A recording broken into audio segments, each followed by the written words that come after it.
Bonjour, rebonjour. Bon, nous n'avons pas de schnapps, parce que je suis alsacien, pour la digestion. Mais nous avons un débat intéressant qui va s'ouvrir donc sur jeunesse, le devoir d'avenir.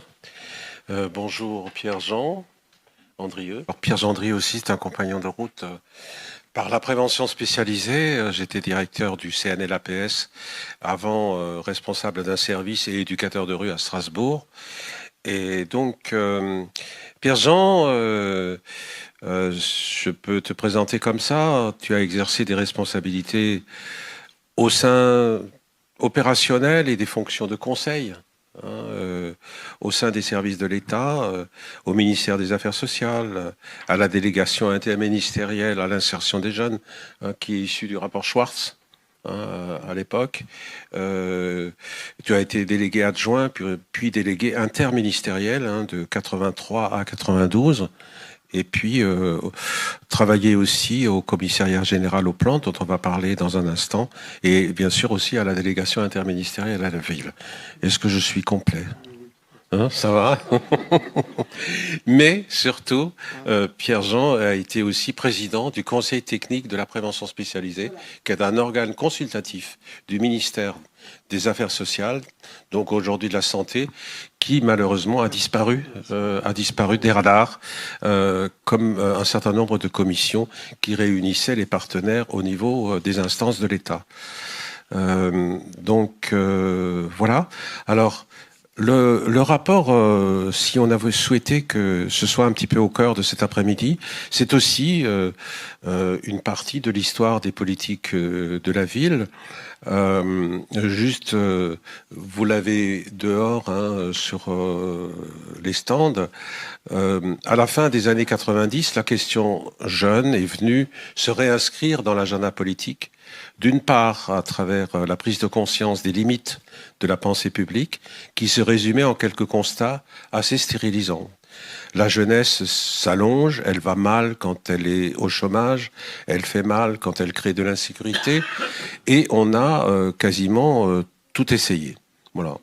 D'autre part, des initiatives financières avaient été prises, mise en place d'un programme de plusieurs centaines de milliers d'emplois jeunes. On était dans cette période-là. Tu vas en parler d'ailleurs. Suppression du service national et le commissariat général au plan, pour lequel tu travaillais à ce moment-là, a été mandaté par le Premier ministre pour conduire une réflexion sur les jeunes et les politiques publiques. Et donc, le rapport dont on parle en est issu. Bonjour. Je vais m'efforcer en peu de temps de présenter l'économie générale de ce rapport, mais à la fois pour essayer de vous donner envie d'aller le lire, parce qu'il y a des choses que je trouve à la relecture, puisque quand tu m'as sollicité, je me suis replongé dans ce rapport. Ça faisait quelques années ça faisait 10 ans presque que je ne m'étais pas remis de temps. Je me souviens que ma dernière intervention sur le rapport, c'est en 2010 au Conseil économique et social où ils m'avaient demandé de revenir parce qu'eux-mêmes faisaient encore un rapport là-dessus. Donc, je me suis replongé dedans et je trouve que vraiment, j'ai découvert encore des choses. On était 6 rapporteurs, donc j'ai découvert des choses que j'avais pas commises du tout, mais que je savais un petit peu. Mais je vais vous donner le contenu, mais surtout, par rapport à ce que je viens de vivre pendant 36 heures, là, c'est de faire un pas de côté par rapport à tout ce que vous avez dit, en même temps que vous avez tout dit ce que je vais dire. Simplement, il y a une manière différente. L'essentiel du rapport, c'est quand même, enfin, ce qui me semble essentiel dans le colloque, c'est de montrer, de proposer une autre manière d'aborder les questions de jeunesse que en parlant des jeunes et des problèmes des jeunes. Et parce que c'est quand on dit le Premier ministre a commandé, le Premier ministre il commande rien du tout. Pour être très clair, il y a eu un changement de gouvernement en 97 il y avait un nouveau gouvernement, et après une période où le plan était complètement tombé de côté, était passé de côté, pendant le gouvernement Jospin, il y a eu un nouveau commissaire au plan, et puis enfin un programme de travail. Ça ne veut pas dire que le plan de 93, moi je suis rentré en 93, ne travaillait pas, le commissariat au plan, mais là il s'est mis effectivement à avoir un vrai programme de travail, et à ce moment-là, avec d'autres collègues du service dans lequel je travaillais, au service des affaires sociales, mais en prenant l'initiative de ça, compte tenu de l'expérience que j'avais, on a proposé d'engager le commissariat au plan dans une très grosse opération concernant les questions de jeunesse. Et en fait, en 93, quand j'ai été recruté au plan, c'était pour lancer une opération sur les questions de jeunesse. Je venais de passer 10 ans à la délégation à l'insertion des jeunes, et pendant 4 ans, on n'a pu rien faire passer. La question n'était pas à l'ordre du jour. Je vais le dire comme ça, à l'époque, elle n'était pas. Ça ne veut pas dire qu'il n'y avait pas des politiques de jeunesse et autres, mais ça n'intéressait pas qu'il y ait une réflexion sur le sujet. Les choses étaient sur les rails, et tout ce que vous avez décrit là récemment sur les mesures qui ont été prises, les évolutions qui ont été faites, ça convenait sans doute au gouvernement de l'époque. Et là, simplement, on a pu proposer ça en partant en mettant en avant une chose que tu as rappelé, c'est le début effectivement du document que vous avez, en parlant du malaise de la jeunesse. Je le dis comme ça, c'est une représentation, le malaise de la jeunesse, vous le savez bien, et en constatant que le malaise de la jeunesse en 2000, en 97, puisque ça a commencé en 97-98, il était le même que le malaise de la jeunesse en 80. C'est-à-dire c'était les mêmes discours qu'on tenait, c'était la même représentation avec deux polarités dont on a discuté depuis hier matin, qui étaient la question du chômage et la question de la violence.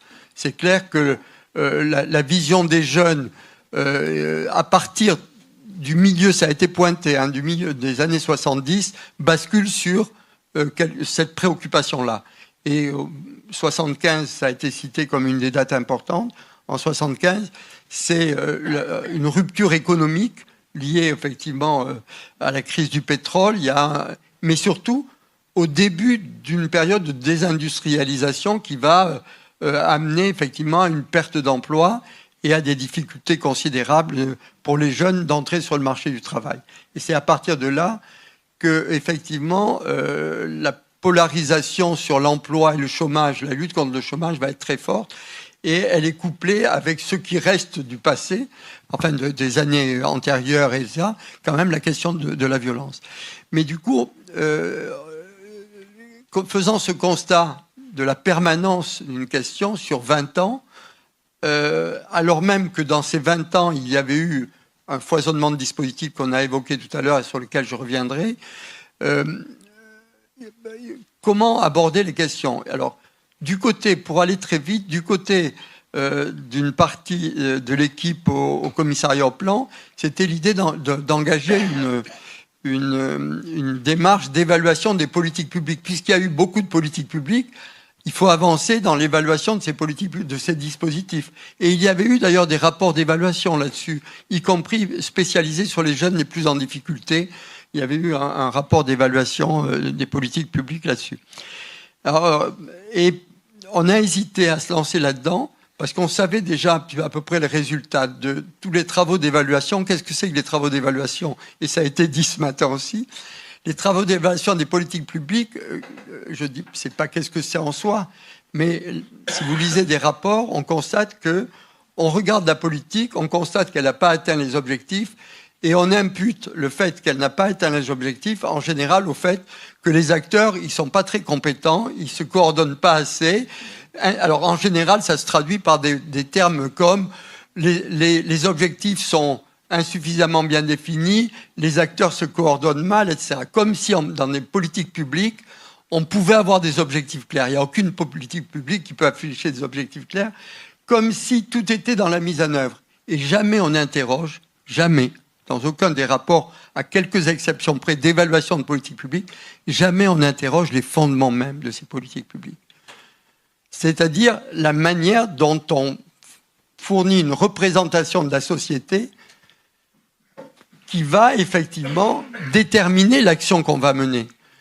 Et ce qu'on a essayé de faire avec la petite équipe du commissariat au plan, il faut dire que c'était le moment où il y avait une bonne équipe. Enfin, une bonne équipe, c'est des gens qui travaillent depuis quelque temps ensemble, qui ont des connivences, qui ont ça. On s'est dit, peut-être il faudrait aborder les choses autrement. Et aborder les choses autrement, c'était... alors, je vais référer à deux choses, hein, puisque Villebroc a commencé là-dessus, en parlant d'allongement de la jeunesse. La première... c'est Bourdieu, la jeunesse n'est qu'un mot. Mais la deuxième, je crois que c'est Gramsci qui dit la jeunesse, c'est la plaque sensible du changement. Et effectivement, on est parti, pour aller vite, c'était notre manière, notre paradigme de départ. C'est-à-dire se demander pourquoi, se poser la question pourquoi la société n'est pas capable de faire autre chose que ce qu'elle fait. C'est-à-dire, pourquoi on est toujours dans, je dirais, la même situation alors même qu'on a fait beaucoup de choses et sachant qu'on était convaincu que ce n'était pas un problème d'efficacité, mais c'est bien, quel est le problème ? La question, c'est plutôt de passer du problème de jeunesse, violence et chômage à la question de la société française par rapport à la jeunesse, d'essayer de faire ce pas. Alors, on l'a fait dans un cadre qui n'est pas un cadre de recherche. Parce que la production de ce rapport, j'insiste là-dessus, même ça va, le reste, je vous renverrai à des bonnes lectures, mais la production de ce rapport, c'est d'abord un investissement considérable, la constitution d'une commission dans laquelle il y avait tous les partenaires sociaux, tous les représentants des collectivités locales, du Sénat, etc. Pour la première fois au commissariat au plan, comment ça s'appelle ? Les organisations de jeunesse, plus toutes les administrations de l'État, puisqu'on considérait que la question qu'on allait traiter relevait aussi bien du ministère de l'Équipement que du ministère de l'Intérieur, que du ministère des Affaires sociales, que de l'Éducation, etc. Et donc, on a fait un travail qui a consisté pour l'équipe, on avait des moyens pour ça, d'aller rencontrer 50 organisations différentes qui sont un peu à l'image de toutes les... On avait ATD, on avait des organisations caritatives, le secteur de l'action sociale y était, et pour leur demander qu'est-ce que vous pensez aujourd'hui des problèmes de jeunesse ou de la manière dont on pose des questions de jeunesse. Et je dois dire qu'on est ressorti de là avec à la fois un peu d'abattement, parce que tous disaient malaise de la jeunesse, malaise de la jeunesse, mais en même temps, ce qu'on constatait, c'était intéressant, dans toutes ces organisations, la plupart, ils étaient en train de se poser la question de savoir comment les jeunes pouvaient avoir de la place dans leur organisation. Parce qu'ils s'apercevaient qu'ils tournaient un petit peu en rond. Comment introduire effectivement une nouvelle génération dans leur rang, ce qui n'était pas toujours facile, effectivement, à l'époque. Donc, c'est à partir de ça qu'on a lancé les travaux de la commission qui ont duré 2 ans. Alors, des travaux d'une commission au plan, c'est une vingtaine de séances plénières, mais c'est 5 groupes de travail qui ont fait 25 réunions chacun, puisqu'on a à la fois effectivement fait tout un travail sur chacune des politiques publiques, parce qu'on les a quand même analysées, les politiques publiques. On ne pouvait pas laisser de côté effectivement cela. Mais aussi, on a eu effectivement beaucoup de consultations d'experts, de techniciens. Et je me souviens que une des auditions qu'on a faites, non pas en séance plénière, mais ça a été comment ça s'appelait, Radio Jeune, ou quelle est la grande radio de l'époque, ou Radio J, pardon. Énergie, oui, peut-être. Ouais. Et ça a été un des entretiens les plus extraordinaires sur les jeunes, parce que là, il ne parlait pas des difficultés des jeunes, il parlait vraiment des dynamiques des jeunes. En fait, c'était vraiment très sincèrement. Je m'arrête là pour la présentation, mais pour dire que ce n'est pas un travail de recherche, ce n'est pas un travail, même si on a analysé les politiques publiques, pour faire évaluer les politiques publiques, c'est une espèce de réflexion collective pour essayer de comprendre comment la société traitait la nouvelle génération ou les jeunes. Alors, premier pour revenir à Gramsci, plaque sensible, on a considéré que, alors après il a fallu l'argumenter, et c'est le travail de la commission, on a considéré que l'allongement de la jeunesse, qui a été très bien décrit par Villebroc tout à fait au début, et je n'ai rien à dire là-dessus, c'est la sociologie de la jeunesse qui naît à partir de 1975, qui travaille sur l'allongement de la jeunesse, parce qu'il y a un allongement, la société produit quelque chose qu'on a appelé l'allongement de la jeunesse. Il y a cette sociologie avec toutes les questions qu'il pose. Cet allongement de la jeunesse, on pose que c'est un aspect et un effet des mutations. C'est ça qui est important. Ça vient pas comme ça, c'est pas naturel. Parce que quand on présente la sociologie de la jeunesse, on peut dire, bien sûr, c'est lié à ceci, mais c'est là. C'est un effet des mutations et de la manière qu'ont les pouvoirs publics et les politiques publiques d'essayer de mettre en forme ces mutations. Et c'est vrai que c'est un pas de côté important quand on dit cela. C'est-à-dire qu'on s'intéresse pas, nous, on ne s'intéresse pas aux jeunes. On s'intéresse à la manière dont la société traite les jeunes. Alors ça ne veut pas dire, je charrie un peu, il y a tous les travaux de tous les gens qui ont travaillé sur les jeunes se retrouvent là-dessus, mais c'est pas ça, le propos, c'est pas celui-là. Donc, un aspect et un effet des mutations, mais c'est surtout, et ça a été dit effectivement déjà, c'est aussi un produit, l'allongement de la jeunesse est aussi un produit des politiques publiques. C'est une construction qui est produite par les politiques publiques, ça a été dit, et donc on a la question dans tout le rapport, la difficulté de l'exercice après quand on travaille là-dessus, c'est d'arriver en permanence à tenir un regard sur les mutations de la société, un regard sur la perception qu'on a de ces mutations et d'analyser comment les politiques publiques ont tenté de les mettre en forme pour aller effectivement pour les traiter et quels effets ça a eu. Alors, cette première question, c'est aspect et effet des mutations, mise en forme par les politiques publiques. Et alors, je ne vais pas rentrer dans tout le diagnostic parce que important, mais plutôt les choses qui me semblent résonner avec tout ce qui a été dit. C'est l'idée simple qui ressort de ça, c'est que bien sûr, on ne traite que des symptômes.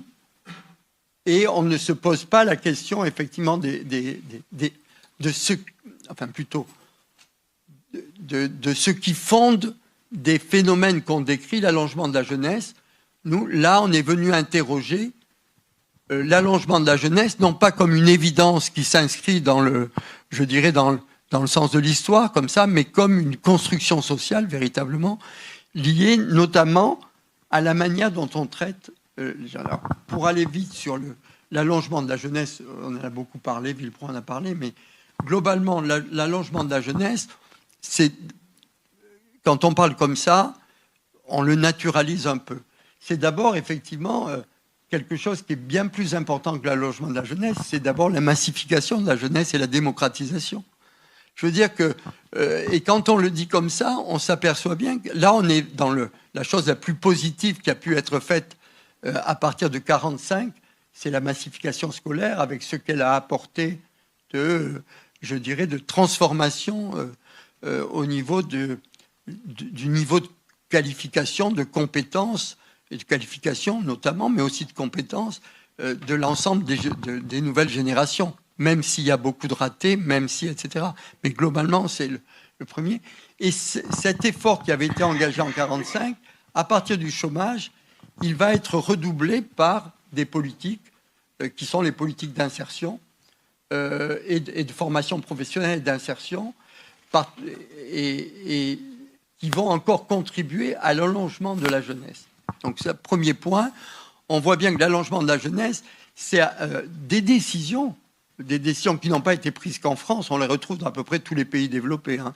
L'allongement des études et autres, et qui est, à la fin de la guerre, là, dans la période positive qu'on a vue hier, on a lancé ça, mais on l'a relancé, si j'ose dire, fortement après 1975 et au moment de la montée du chômage, parce que la première explication du chômage qui a été donnée, c'est effectivement le fait que les gens n'étaient pas suffisamment qualifiés. Et donc, ça a été un moment où c'est tout le monde, toute une classe d'âge au bac, et c'est derrière, en plus, les politiques d'insertion. Donc là, il y a un effort considérable là-dessus.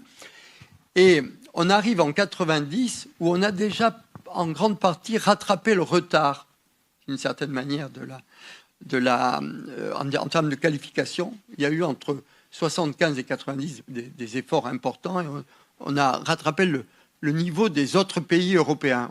Alors qu'on avait du retard par rapport aux autres pays européens sur la qualification d'une génération, le niveau d'études. On le rattrape assez rapidement. Et à ce moment-là, on continue à avoir du chômage. On a au début des années 90 à nouveau un pic de chômage.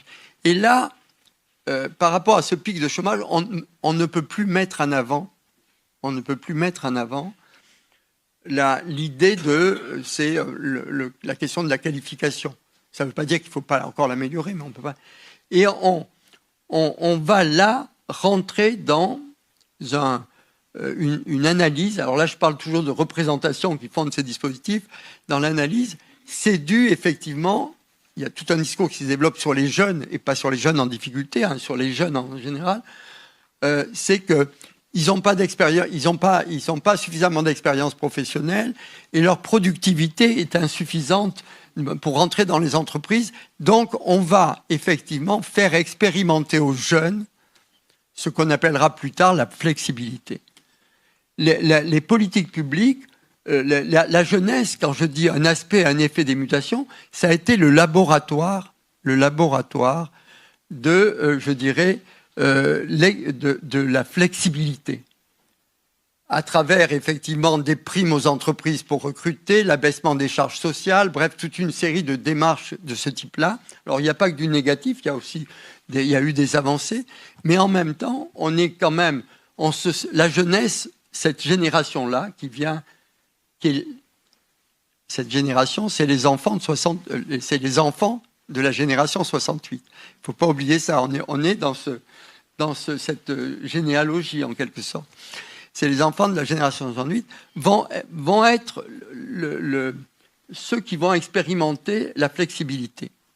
Alors, une fois qu'on dit des choses comme ça, qu'on lit les choses comme ça, on voit bien qu'on peut se poser des questions sur la manière dont on traite la nouvelle génération des jeunes et comme on la traite un peu comme un en soi en quelque sorte.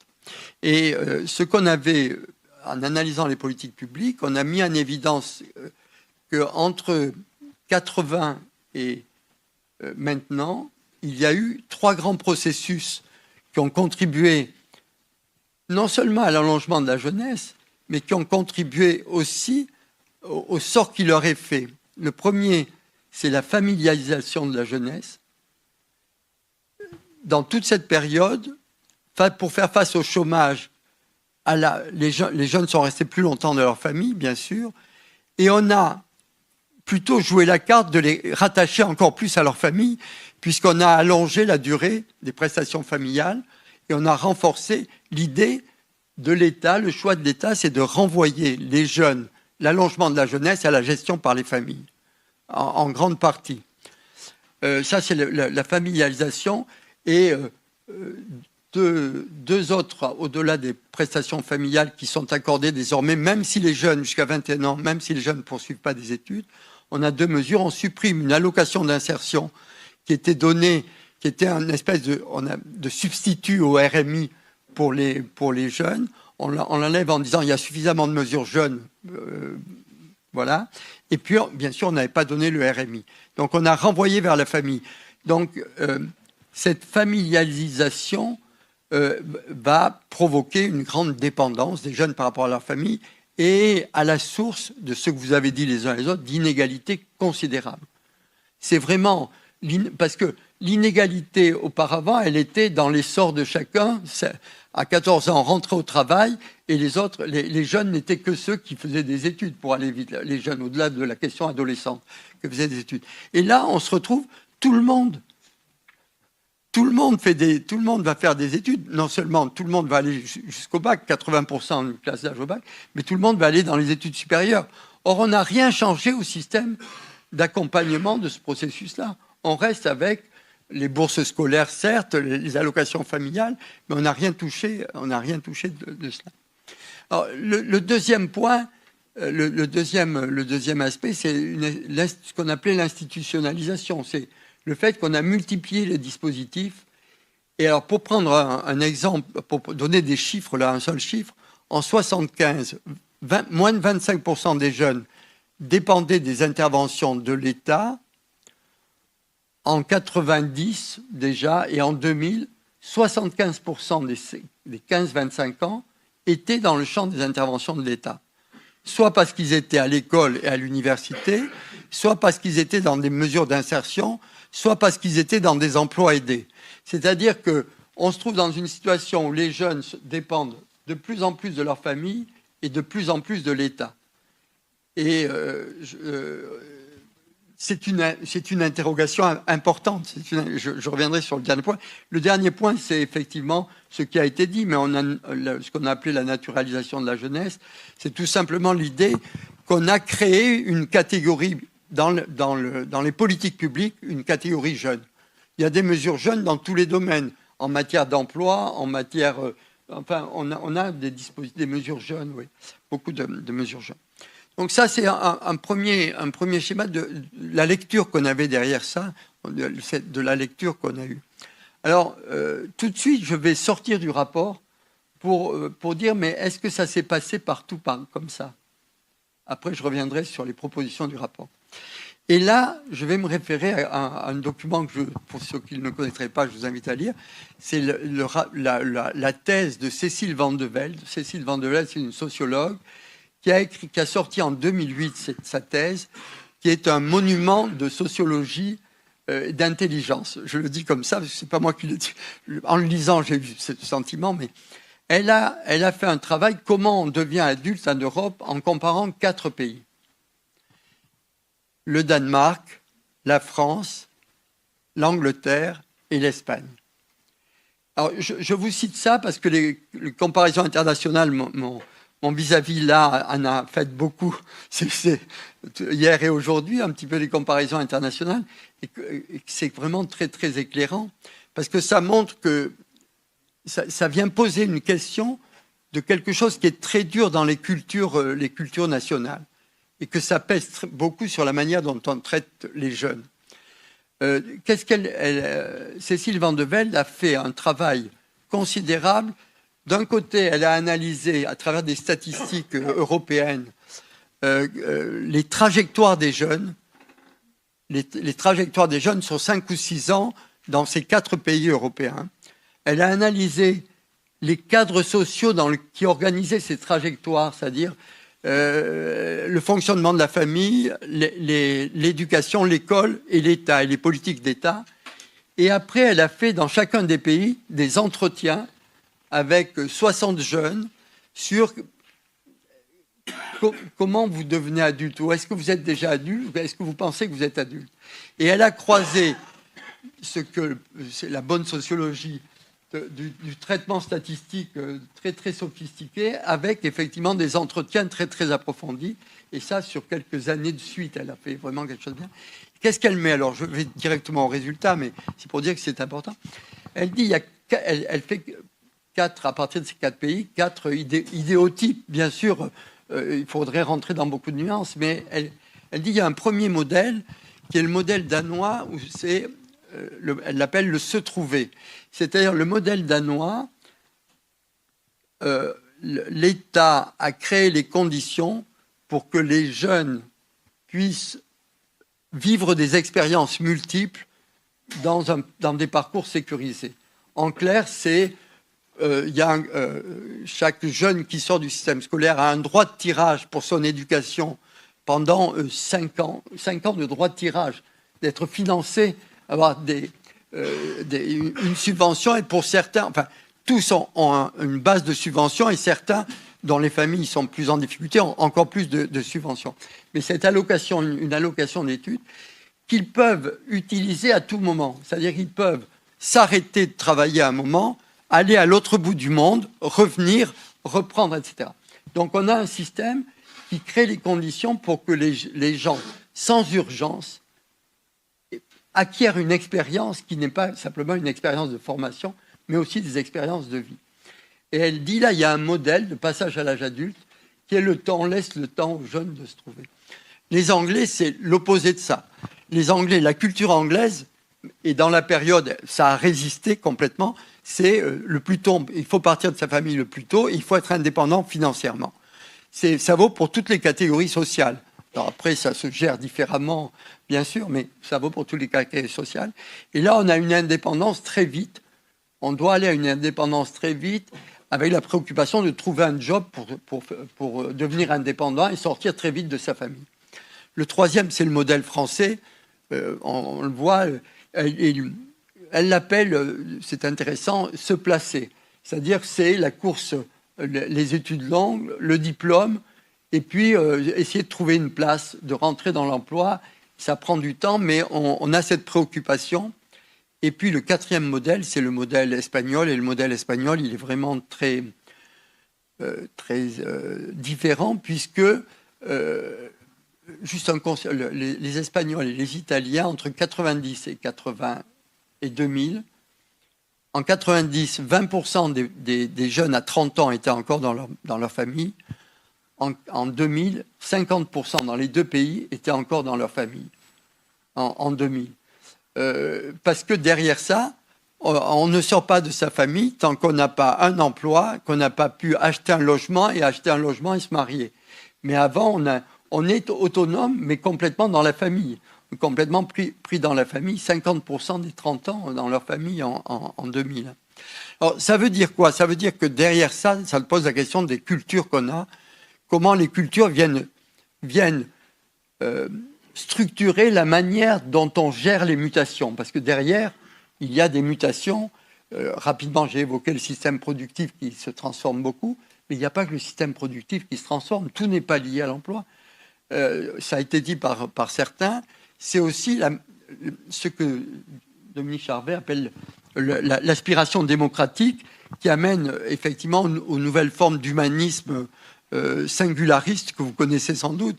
C'est-à-dire le fait que chacun, de plus en plus, souhaite s'affirmer en tant que tel. Ça ne veut pas dire qu'on est égoïste ou autre, mais c'est des nouveaux parcours de vie, des nouvelles aspirations, de nouvelles attentes. Et les politiques publiques prennent ça différemment en fonction des cultures locales. Alors, je m'arrête là pour peut-être le diagnostic. Juste quelques mots, parce que qu'est-ce qu'on fait de ça? Voilà. C'est quand même quelque chose d'important, et c'est la deuxième partie du rapport. Elles sont équilibrées les deux, mais je vais aller très très vite. L'idée, c'est de partir plutôt de la société qui vient, d'une lecture de la société qui vient. Alors, on a pris une lecture qui était celle produite par la société au moment où on a fait ça, mais l'idée qu'on rentre dans une société de la connaissance, ça faisait partie des grands discours, et une société de la mobilité. Et que l'objectif, effectivement, c'est comment on va mettre en place une régulation de cette évolution de la société. Et là, ce qu'on met en avant, et qui était dans l'air du temps à l'époque, c'est l'idée d'un droit à l'éducation, formation tout au long de la vie. Et alors, un droit à l'éducation, formation tout au long de la vie, le truc du plan, parce que c'était déjà le discours de l'Europe, mais c'était le discours de l'Europe, le truc qu'on a eu, c'est de dire, mais ce droit à l'éducation, formation tout au long de la vie, il faut le commencer dès que le jeune rentre à l'école. C'est-à-dire qu'il faut inclure dedans l'ensemble, effectivement. Alors, bien sûr, quand il est dans le système scolaire, la question, il est dans sa famille, le système scolaire, il va être là. Mais de dire qu'à partir de 18 ans, et c'est le choix fait par la commission, avec des débats que vous pouvez imaginer, c'est qu'à partir de 18 ans, l'exercice de ce droit à l'éducation, formation tout au long de la vie va revenir à peu près au modèle danois qu'on ne connaissait pas à l'époque. Je veux dire, on n'était pas allé voir et on ne le connaissait pas, mais l'idée, c'est qu'à partir de 18 ans, il n'y a plus... les aides ne passent plus par la famille, ni quotient familial, ni enfin, l'ensemble des aides familiales. Par contre, le jeune devient indépendant grâce à la mise en place de cette allocation d'éducation, formation tout au long de la vie. Mais cette allocation, il peut la consommer comme dans le modèle danois. À certains moments, il peut s'arrêter, repartir, etc. Mais surtout, ce droit, c'est le droit il est encastré dans le droit des adultes, le droit qui existe dans la formation professionnelle de l'éducation, formation tout au long de la vie. C'est-à-dire que l'idée, c'est pas de faire un droit spécifique pour les jeunes, c'est d'inclure, parce qu'on rentre dans une société de la connaissance et de la mobilité, d'inclure effectivement d'avoir un droit, en fait une régulation par le droit, ça revient à ça, une régulation par le droit des mouvements de la société, plutôt que... Alors, on ne dit pas dans le plan, on ne prétend pas que ça va régler tous les problèmes, mais c'est plutôt que de traiter des symptômes, d'essayer de mettre en place un cadre. C'est ça la philosophie de base. Or, ça n'empêche pas, la mise en place de ce cadre n'empêche pas qu'il y a toute une série d'autres propositions, et je m'arrêterai à ces propositions, qui concernent effectivement, bien sûr, une fois qu'on a fait ça, on pouvait dire on met ça en place, puis c'est basta, parce que personne ne nous aurait cru. Après, ce qu'on a quand même dit, on est revenu sur la question quand même de l'école, en disant pour que ce droit puisse s'exercer de l'école, il faut que la formation première essayer de retrouver effectivement une dynamique positive. Et c'était le moment où on commençait à avoir effectivement des critiques très fortes sur la formation à l'école, enfin, je crois. Deuxièmement, c'est de dire ce droit à l'éducation et formation autour de la vie, il a à voir avec aussi la manière dont on régule les relations de travail. C'est-à-dire qu'on, voyez, la question de la jeunesse, on l'a déplacée à une question de société, de manière à ce que la société soit en capacité d'accueillir la nouvelle génération, mais en même temps en créant des droits qui sont des droits de toutes les générations à la fois. Il y a cet aspect-là. Et donc, moi, il me semble que c'est là un pas de côté par rapport à ce qui se faisait. Alors, je le dis comme ça, c'est un pas de côté, mais ce pas de côté, il est assez problématique parce qu'on est on est en 2024 et c'est à peu près les mêmes choses, les mêmes questions qui sont posées aujourd'hui. Les mêmes questions qui sont posées aujourd'hui, et donc ça veut dire que ça résiste. Alors, je vais vous dire comment ça résiste de plusieurs manières. La première manière de résister, quand le rapport est sorti, le rapport Jeunesse, le devoir d'avenir, il y a eu derrière un autre rapport, ça c'était le rapport d'Icharvé, qui était un ancien de la pénitentiaire. Il y a eu le rapport de Foucault, qui était le commissaire au plan, qui a cherché à quantifier qu'est-ce que ça allait coûter, la proposition. Et on a fait un travail très, très sérieux là-dessus, et c'était 15 milliards d'euros pour mettre en place 15 milliards d'euros. Au moment où le rapport est sorti, changement de gouvernement, c'est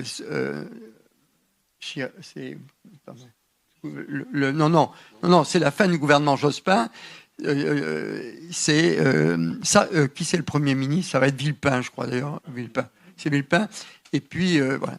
Et changement, la première mesure qui a été prise par rapport aux entreprises, à baisser le coût des entreprises, elle coûtait combien? 15 milliards. C'est-à-dire que très clairement là, alors on comprend, mais je pose ça simplement, c'est un peu anecdotique quand même, mais un projet sociétal, 15 milliards, et de l'autre côté, l'abaissement du coût du travail, 15 milliards pour les entreprises. Et bon, quand je me pose des questions, on se pose toutes des questions quand on voit ça, mais on se pose des questions parce que qu'est-ce qu'on fait, qu'est-ce qu'il y a comme mouvement social qui peut porter cela? Et à l'époque où est sorti le rapport, il y avait des propositions de l'UNEF à l'époque. Les propositions de l'UNEF, elles rejoignaient, elles disaient, la jeunesse, il y a l'allongement de la jeunesse, c'est un problème social, il faut une sécurité sociale jeune. C'est-à-dire, aboutissait à vouloir renforcer effectivement l'idée d'un nouvel âge de la vie. Alors que, effectivement, d'une certaine manière, nous on disait il y a un problème de génération et de passage d'une génération à l'autre. Et c'est là que je rejoins Bourdieu, parce que Bourdieu, quand il dit la jeunesse n'est qu'un mot, c'est pas simplement, il dit c'est une construction. Qu'est-ce que ça veut dire la jeunesse? Il y a une telle diversité, qu'est-ce qu'on met derrière ce mot? Il dit aussi, quand on me dit qu'il y a un problème de jeunesse, je dis qu'il y a un problème de succession des générations. Et c'est en quelque sorte ce qui nous avait un peu aiguillés pour essayer de faire émerger une proposition qui soit une proposition sociétale. Simplement, pour qu'une proposition soit... on est dans l'ordre des représentations, pour que cette représentation, et on renvoie à Gramsci, pour que cette représentation devienne hégémonique, il faut qu'il y ait un travail dans la société pour qu'elle devienne hégémonique. Parce que l'enjeu, c'est bien ça, l'enjeu des représentations. Et aujourd'hui, très clairement, tous les politiques le savent. Comment je vais faire en sorte que la représentation que je construis devienne hégémonique, en qu'elle s'impose à suffisamment de gens pour que cette représentation vienne légitimer ma politique. Et donc, on est un peu sur cette question-là. Quels sont les mouvements qui ont porté ça? Il y a eu plein de mouvements de jeunesse, mais ils ont participé aux travaux. Hein, et ils étaient, moi j'ai gardé des amis dans tous les mouvements de jeunesse depuis cette période-là. Ils ont participé aux travaux. Mais il n'y a pas eu de mouvement important pour porter ça. Il n'y a pas eu de mouvement social et ça ne suffit pas d'écrire un beau rapport, quoi. Merci.